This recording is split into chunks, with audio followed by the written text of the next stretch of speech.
Diante disso, como é que é esse aconselhamento na prática? Se você pudesse fazer o possível para nos ajudar a visualizar isso, Frank, já que a gente não está necessariamente agora num gabinete pastoral, vendo um pastor aconselhando, o nosso ouvinte que quer ter uma noção, como é que você descreveria um aconselhamento bíblico na prática? Se a gente for pensar em algo informal, a gente precisa aprender, em primeiro lugar, a fazer perguntas. A gente tem uma cultura um pouco ruim no que eu quero dizer. Você pergunta para uma pessoa, e aí, está tudo bem com você? Ele fala, está tudo bem, mas muitas vezes não está tudo bem.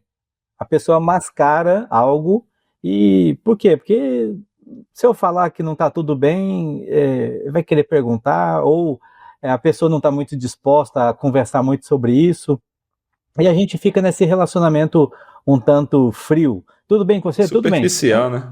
Exatamente. Superficial, né? Eu estava até falando esses dias, desculpa te cortar, mas só um pouco sobre isso. Estava falando esses dias com o pessoal aqui da igreja.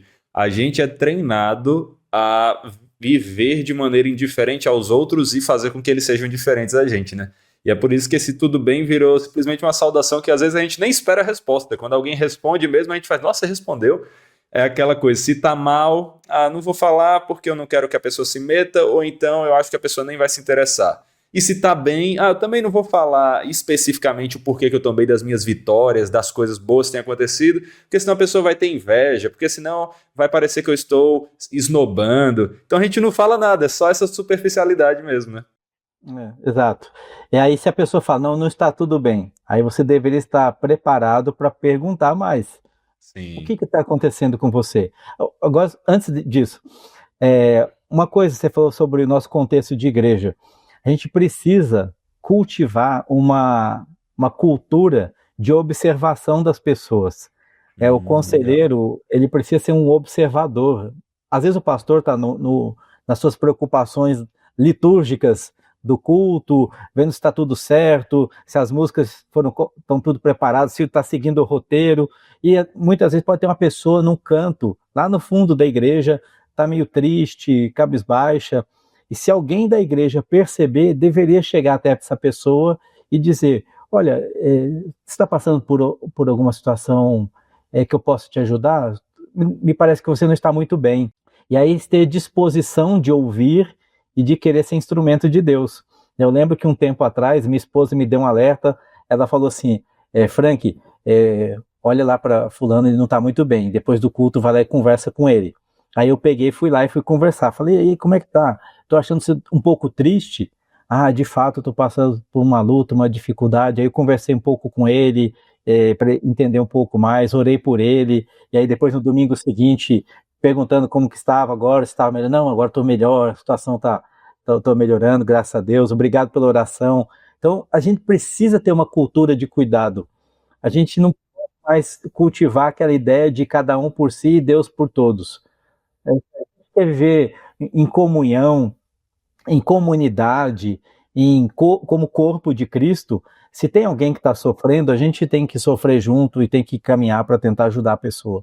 A gente precisa cultivar isso. E a ideia de falar um pouco sobre aconselhamento para todos passa por isso também. Imagina uma igreja grande, 500, 1.000 pessoas dentro, não tem condições. Igreja menor já é difícil o pastor conseguir acompanhar todo mundo. Se você tem 100 pessoas, às vezes já não dá para você ter esse cuidado. E uma vantagem que a gente tem hoje é que as igrejas têm começado a se voltar para pensar em grupos pequenos, grupos de comunhão, célula, como queira chamar, né? Mas para ter momentos mais estreitos, e às vezes é nesse momento de grupo menor que a gente pratica aconselhamento, ajuda a pessoa, caminha com ela. Então, pensando nisso, a gente ter atenção, ter disposição, ter a palavra de Deus meditando no nosso coração, inculcando na nossa própria mente, para a gente ter como ajudar as pessoas e ter essa preocupação. Depois, aí vem a outra parte, que seria buscar treinamento, né? A gente tem muitos grupos, né, ou ministérios que trabalham a prática do aconselhamento e a instrução sobre como ser um conselheiro. Então existem vários, depois a gente pode falar um pouco sobre eles mais para o final, mas o que a gente não pode deixar é de ter esse cuidado na nossa igreja, preocupação para com as pessoas que estão sofrendo. A gente geralmente é questão de saúde, isso chama muita atenção, a pessoa está doente, claro que deve chamar atenção, mas outros cuidados a gente às vezes não vê tão assim, que nos preocupem tanto. Os jovens estão namorando, quem está acompanhando? Tem alguém que está acompanhando? Tem algum ministério que tem esse tipo de prática?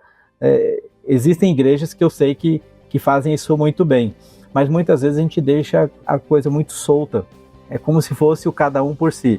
Deus vai cuidar de todo mundo, mas somos nós que temos que cuidar uns dos outros. Isso faz parte da mutualidade cristã e a gente precisa se envolver mais com as pessoas.